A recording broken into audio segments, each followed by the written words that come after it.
Okay, तो इससे पहले वाला वीडियो में हमने एक चीज सीखा कि कैपेसिटर को यदि चार्ज करना है तो उसके लिए जो सर्किट का यूज होता है वो कैसा रहता है। ओके, उसमें रेजिस्टर का क्या यूज होता है, ये चीज सीखा। और एक चीज और भी हमने क्लियर किया कि ड्यूरिंग द चार्जिंग प्रोसेस, जब चार्जिंग हो रहा होता है एकदम कम समय लगता है वो चार्जिंग होने के लिए, है ना, एकदम स्मॉल फ्रैक्शन ऑफ सेकंड के अंदर में प्रोसेस हो जाता है ना। और वही स्मॉल टाइम का भी, है ना, स्टार्टिंग में हमारा क्या होता है, करंट का जो फ्लो होता है, या सिंपली मैं बोल सकता हूं यदि मैं चार्ज का बोलूं तो स्टार्टिंग में बहुत तेजी से यहाँ पे कैपेसिटर के अंदर में चार्ज का एक्यूमुलेशन होता है। अच्छा, बहुत तेजी से चार्ज एक्यूमुलेट हो रहा है मतलब बहुत तेजी से चार्ज का फ्लो होकर जमा हो रहा है, मतलब सिंपली करंट बहुत ज्यादा रहता है। तो स्टार्टिंग में जब बिगिनिंग बोला जाए, the beginning of the process, हमारा क्या होगा, वो एक ये पूरा टोटल एंटायर चार्जिंग हम ऐसा मान सकते हैं कि with in a fraction of second तो कंप्लीट हो जाता है। बट वही स्मॉल टाइम का इंटरवल में भी स्टार्टिंग में चार्जिंग जो होता है बहुत तेजी से होता है, बहुत ज्यादा तेजी से चार्ज यहाँ पे आगे डिपॉजिट होता है। बिकॉज स्टार्टिंग में यहाँ पे कैपेसिटर का दोनों प्लेट में कोई पोटेंशियल डिफरेंस भी नहीं बने रहते हैं, और इसी कारण से चार्ज डिपॉजिट करने के लिए सेल को ज्यादा टेंशन भी नहीं होता है, मतलब आसानी से चार्ज यहाँ पे जमा हो जाता है। दैट्स वाई स्टार्टिंग में काफी तेजी से यहाँ पे, क्योंकि हम जानते हैं किसी भी कैपेसिटर में चार्ज जमा होने से उसका पोटेंशियल बढ़ता है और फाइनली वो रिजेक्ट करना शुरू कर चार्ज को, फर्दर एक्यूमुलेशन को रोकता है। मतलब स्टार्टिंग में तो कोई पोटेंशियल यहाँ पे डेवलप नहीं हुआ, क्योंकि स्टार्टिंग में तो दोनों प्लेट न्यूट्रल थे। जैसा सेल हमने कनेक्ट किया, कनेक्ट करके सर्किट को ऑन किया, ऑन करते के साथ में करंट बहुत तेजी से फ्लो इसलिए करेगा क्योंकि ये तो बिल्कुल ही ऑपोजिशन नहीं दे रहा होगा, क्योंकि इसके पास पोटेंशियल ही नहीं है कुछ बना हुआ है। लेकिन जैसा चार्ज जमा होना शुरू हुआ, धीरे धीरे करके हमारा क्या होगा, ये एक प्रकार का ऑपोजिशन देना शुरू करेगा और फाइनली चार्जिंग धीरे धीरे होना शुरू हो जाएगा। मतलब बिगिनिंग में चार्जिंग बहुत तेजी से होने वाला है और टाइम जैसा जैसा बीतते जाएगा चार्जिंग का जो रफ्तार है वो स्लो होते जाएगा। अच्छा, चार्जिंग बहुत तेजी से हो रहा है, मतलब बहुत ज्यादा चार्ज एक बार में फ्लो करके आ रहे हैं बहुत कम समय के अंदर में।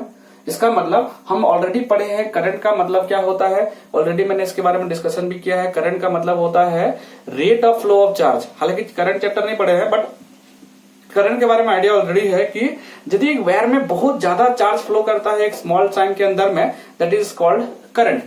या चार्ज कितना फ्लो कर रहा है और कितने टाइम के अंदर में, दैट इज करंट। यदि बहुत ज्यादा चार्ज फ्लो कर रहा है एक पार्टिकुलर टाइम में तो ज्यादा करंट है। तो करंट के लिए हम ऐसा बोल सकते हैं simply the rate of flow of charge, मतलब dq डिवाइडेड बाय dt, मतलब कितना चार्ज गया कितना एकदम स्मॉल टाइम के अंदर में, that is the current in the circuit. Okay, तो एट द बिगनिंग जब हम स्टार्टिंग में ऑब्जर्व करें, ये कैपेसिटर में कोई चार्ज एक्यूमुलेट नहीं था, इस कारण से इसमें कोई पोटेंशियल नहीं हुए डेवलप हुए थे। क्योंकि इसमें कोई पोटेंशियल नहीं है तो फर्दर चार्ज लेने में कोई दिक्कत करेगा ही नहीं। मतलब स्टार्टिंग में तो कैपेसिटर पूरा ही अलाउ कर रहा है चार्ज जमा करो मेरे में, तो बहुत तेजी से चार्ज आएगा और बहुत ज्यादा अमाउंट में चार्ज आएगा और यहाँ पे जमा होना शुरू करेगा। जैसे जैसे चार्ज जमा होगा वैसे वैसे इसका पोटेंशियल बढ़ेगा और फर्दर चार्ज लेने में वो दिक्कत करना शुरू करेगा। मतलब चार्जिंग का जो प्रोसेस है वो धीरे धीरे स्लो होते जा रहा है। और इसी साथ में यदि चार्जिंग मतलब प्रोसेस स्लो होते जा रहा है, इसी साथ में हम एक चीज और समझ लेते हैं, चार्जिंग होने के दौरान एक्चुअल में चार्ज यहाँ पे जाके जमा हो रहा है एक पार्टिकुलर टाइम के अंदर में। इसका मतलब यदि चार्ज यहाँ पे जमा हो रहा है एक पार्टिकुलर टाइम के अंदर में, मतलब चार्ज का फ्लो हो रहा है, और फ्लो ऑफ चार्ज पर टाइम को ही हम करंट बोलते हैं। मतलब यहाँ पे करंट भी कुछ ना कुछ वेरी कर रहा है। ओके, तो करंट जो है वो देखो, करंट को यदि ऑब्जर्व करोगे तो देखने को मिलेगा स्टार्टिंग में चार्ज बहुत तेजी से जा रहा है, मतलब बहुत ज्यादा करंट रहा होगा। और डेफिनेटली जब चार्जिंग प्रोसेस खत्म होने को आ जाएगा, मतलब मान लो कैपेसिटर चार्जिंग करीबन होने को है, उस समय क्या होगा, बहुत ही धीरे धीरे उस समय चार्ज हो रहा होगा, क्योंकि ऑलरेडी बहुत ज्यादा वो रिपल्सन दे रहा होता है। दैट मीन्स चार्जिंग बहुत स्लो होते रहता है। और चार्ज बहुत स्लो हो रहा है मतलब चार्ज बहुत स्लो मूव कर रहा है, चार्ज बहुत ही कम जा रहा है और बहुत ज्यादा टाइम ले रहा है, उसी कारण से चार्जिंग बहुत स्लो हो रहा है। मतलब बहुत कम चार्ज का फ्लो है, टाइम ज्यादा ले रहा है तो करंट कम हो गया इसका मतलब।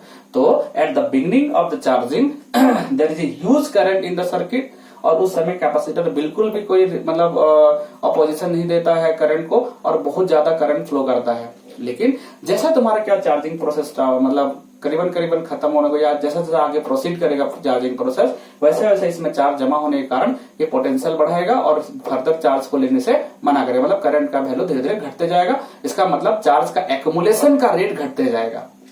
ओके, अच्छा, याद रखना ये एंटायर प्रोसेस जो होता है चार्जिंग एकदम स्मॉल टाइम के अंदर में होता है। ये चीज को यदि तुमको जस्टिफाई करना है तो मैं तुमको बता रहा हूँ मिली सेकंड के अंदर हो जाते हैं प्रोसेस। बोला ये कैसा? तो इसका कारण ये होता है, तुमको एग्जांपल देखना है तो तुम पंखा ले लो, पंखा का स्विच ऑन करते के साथ में करंट फ्लो किया, सडनली कैपेसिटर ने चार्ज को ऑब्जर्व कर लिया, मतलब सडनली तो वो ठीक नहीं है बट हम बोल सकते हैं इमीडिएटली उसने क्या किया, चार्ज को अपने में स्टोर किया और संगे संगे जितना चार्ज को स्टोर किया सभी का सभी एक बार में रिलीज कर दिया, जिससे ह्यूज करंट बना और ह्यूज करंट के थ्रू से पंखा तुम्हारा घूमना शुरू कर गया। और ये बका स्विच दबाने और पंखा चलने में कितना टाइम लगता है? With in a fraction of second, उसी में ही कैपेसिटर चार्ज होकर के रोटेट करना शुरू कर दे रहा है। इसका मतलब यहाँ पे मतलब चार्ज रिलीज करके और पंखा को रोटेट करवाना शुरू कर दे रहा है। दैट मीन्स ये प्रोसेस बहुत कम समय के अंदर में होता है, लेकिन वो कम समय का भी है ना जो स्टार्टिंग में चार्जिंग का रफ्तार रहता है बहुत तेजी रहता है और बाद में धीरे धीरे करके चार्जिंग का रफ्तार कम होते जाता है। मतलब स्टार्टिंग में ह्यूज करंट सर्किट में रहता है और धीरे धीरे करके करंट का वैल्यू अपने आप कमना शुरू हो जाता है। मतलब यहाँ पे एक चीज है कि चार्जिंग प्रोसेस के दौरान कांस्टेंट चार्ज का फ्लो नहीं रहता है, कांस्टेंट करंट नहीं रहता है। मतलब मैं बोल सकता हूं ड्यूरिंग द चार्जिंग यहाँ पे चार्ज का वैल्यू टाइम के ऊपर डिपेंड करता है। मतलब चार्ज कितना अमाउंट का रहेगा वो उसका टाइम के ऊपर डिपेंड करेगा, मतलब कितना टाइम हो गया चार्जिंग का प्रोसेस में। तो एक वैल्यू मैं तुमको याद करा दे रहा हूँ फिलहाल। अभी ये चीज को ऐसा मान के चलो हम इसको डिराइव कर सकते थे, बट अभी फिलहाल डिराइव वो होगा नहीं क्योंकि हम इंटीग्रेशन की तरह पढ़ना पड़ेगा और करंट का उसके लिए एसी पढ़ना पड़ेगा अपने को, तो वो एसी के दौरान का टॉपिक है। बट अभी फिलहाल मैं इक्वेशन याद करा दे रहा हूँ, तुम जरा ध्यान देना, ठीक है। तो इसमें कितना अमाउंट का चार्ज जमा होगा कितने टाइम के अंदर में, वो फॉर्मूला होता है, इसको याद करना पड़ेगा तुमको कुछ समय के लिए।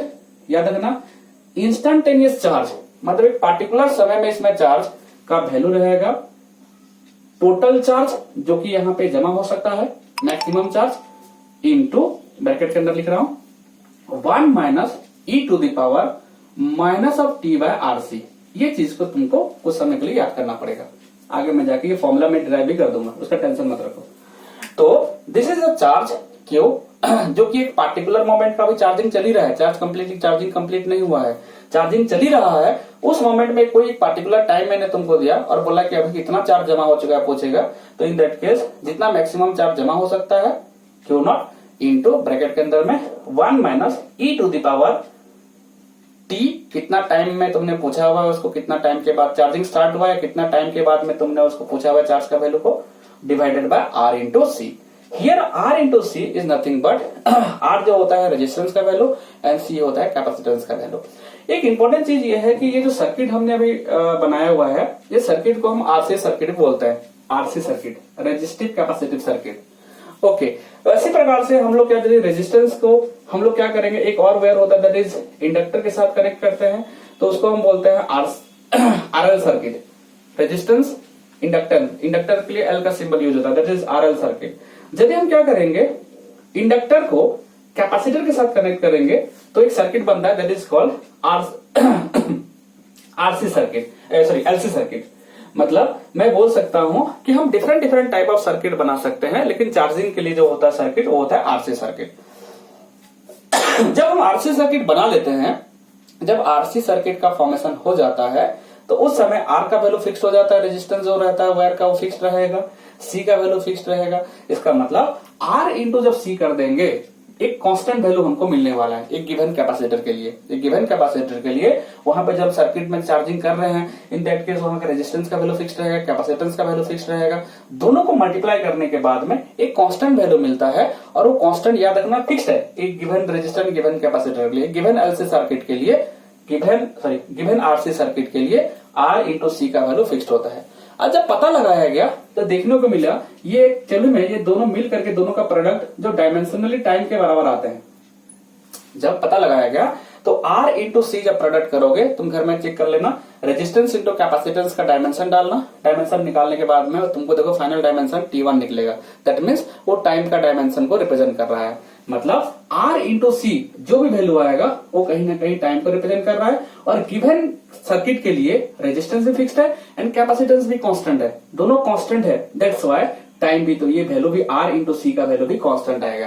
That's why it is also called time constant. मतलब आर इंटू सी का वैल्यू को हम बोलते हैं टाइम कांस्टेंट, बिकॉज एक गिवन सर्किट के लिए ये दोनों प्रोडक्ट फिक्स्ड रहेगा और टाइम को रिप्रेजेंट कर रहा है। That's why it is called time constant. It is represented by tau. Tau symbol इसके लिए यूज होता है। ओके, तो इसका मतलब मैं बोल सकता हूं, जरा ध्यान देना, क्यू इंस्टेंटेनियस, कोई भी एक मोमेंट में यदि हमको इसमें चार्ज का वैल्यू पता लगाना है एक पर्टिकुलर समय के अंदर में, तो हम इसके लिए फॉर्मूला यूज कर सकते हैं, मैक्सिमम चार्ज जितना जमा हो सकता है इंटू 1 माइनस, याद रखना ई टू द पावर। अच्छा बताओ, ई यहाँ पे नेपियर्स नंबर होता है, और मैंने ई के बारे में तुमको बहुत सारा डिटेल में इंफॉर्मेशन दिया था, नहीं मालूम है याद है तो मैं एक काम लिख देता हूँ। ई का वैल्यू होता है 2.71828, ये वैल्यू होता है, लॉगरिथम जब बता रहा था मैं समझाया था इसको। और यदि 1/e कहीं लग गया तो 0.37, इसको याद रख सकते हो, क्योंकि उसको रेसिप्रोकल करेंगे तो करीबन करीबन 0.37 के वैल्यू के बराबर आएगा। तो यहाँ पे q equals to Q not into 1 minus e to the power, t को तो रहने दो माइनस ऑफ t, और r इंटू सी के जगह में मैं लिख सकता हूँ tau, that is time constant. Okay, इसमें कंफ्यूज मत होना, मैं बार-बार बोल रहा हूँ, ये कुछ समय के लिए याद कर सकते हो। Q that is instantaneous charge, मतलब एट एनी इंस्टेंट, कोई भी समय में हमने चार्जिंग के लिए सर्किट को ऑन किया, चार्जिंग स्टार्ट हो गया, मैं बोला बताओ अभी कितना चार्ज जमा हो चुका है। कोई भी इंस्टेंटेनियस चार्ज यदि निकालना है तो Q not into 1 minus e to the power t divided by RC. T क्या होता है, टी जो होता है वो टी मतलब जिस समय के बाद में तुमने पूछा हुआ है इसका चार्ज का वैल्यू कितना जमा हुआ है, अभी चार्जिंग चल ही रहा है। एक इंपॉर्टेंट चीज यहाँ पे ये है कि ये सारे कांस्टेंट के बारे में समझ में आ गया। जरा सा और आगे बढ़ाएंगे, याद रखना क्यू नॉट यहाँ पे क्या शो कर रहा है, जो कि मैक्सिमम चार्ज, जब कंप्लीटली चार्ज हो जाएगा तो उस समय यहाँ पे जितना चार्ज जमा रहेगा that is the Q not value. अच्छा, तो इसका कहते कैपेसिटी सी है, और मैंने बताया था मैक्सिमम चार्ज हो जाने के बाद में इसका वोल्टेज कितना हो जाएगा, ये जो कैपेसिटर का वोल्टेज भी, ये जो एक्सटर्नल तुम्हारा सोर्स है उसका वोल्टेज सेम हो जाएगा, मतलब एक्सटर्नल सोर्स का वोल्टेज और कैपेसिटर का voltage is same after fully charge. यदि फुल्ली चार्ज मान लेते हैं हम लोग, तो उस समय ये जो एक्सटर्नल सोर्स जो हमने कनेक्ट किया है उसका वोल्टेज और तुम्हारा कैपेसिटर का वोल्टेज सेम हो जाएगा। अच्छा, अब तो इसका कैपेसिटी सी है, फिक्स्ड है। तो मेरा सवाल है, बताओ मैं यदि फुल चार्ज बोल दिया तो इसका में कितना चार्ज हो सकता है। तो फुल चार्ज कंडीशन में हम एक जो फॉर्मूला पढ़े हुए हैं, याद करो, Q इक्वल टू क्या होता है, C इंटू V। अच्छा, तो फुल चार्ज हो गया है, इसका मतलब उसका चार्ज को मैं Q नॉट ले रहा हूँ, Q नॉट, तो उस समय क्या रहेगा, Q not equal to C is the capacity of the capacitor and V is the voltage of the external cell. अरे समझ में आया, क्योंकि फुल चार्ज हो जाने के बाद में इस सेल का वोल्टेज और कैपेसिटर का वोल्टेज सेम हो जाता है, तो मैं क्या कर सकता हूँ, ये Q नॉट की जगह में मैं ये इसका C इंटू V का भी यूज कर सकता हूँ, 1 minus e to the power minus of t by tau. तुम ये इक्वेशन को कुछ समय के लिए तुमको याद रखना पड़ेगा। तो यहां तक समझ में आ गया, ये वैल्यू को याद रखना, 1/e का वैल्यू 0.37, ई का वैल्यू 2.71828, और टाउ का मतलब समझाऊंगा, आरसी का मीनिंग समझ में आ गया, ये एक प्रकार का आरसी सर्किट, स्पेशल सर्किट है, ठीक है। और इसको फिर नेक्स्ट वाला वीडियो में बता रहा हूँ।